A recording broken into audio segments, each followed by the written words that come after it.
Soy Celia Karina San Felipe, en Washington, D.C., en el 6º piso del programa Patricia Hanti, informando sobre las formas de los ataques sónicos con este ejemplo del 5 de febrero del 2023.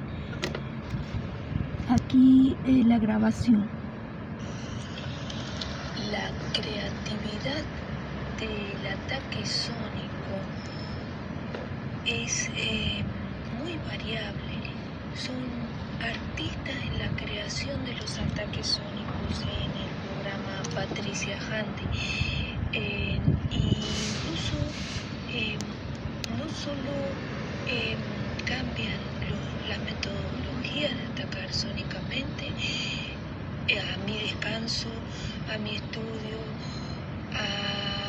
al momento en que estoy durmiendo, en el piso en donde estoy albergada, sino que además lo hacen desde diferentes perspectivas, son un grupo, y por ejemplo, es una de las formas que, sin usar palabras que los puedan identificar,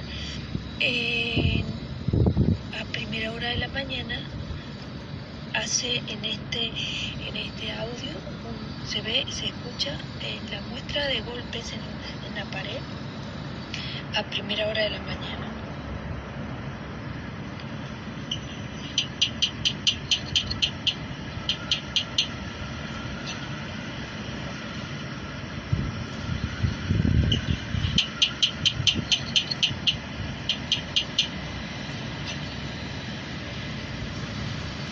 Ese es el sonido donde una de las principales case managers del piso 606 utiliza un método de agresión sónica para intervenir el descanso que tengo en las primeras horas de la mañana.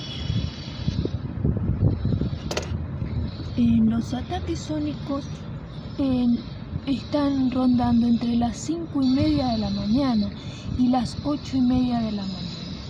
Y en el 80% de las veces de los ataques sónicos que hacen los case managers, siempre es la misma en el 80% de las veces. Los otros ataques son los que hacen los albergados, que son un grupo que en realidad es un bullying.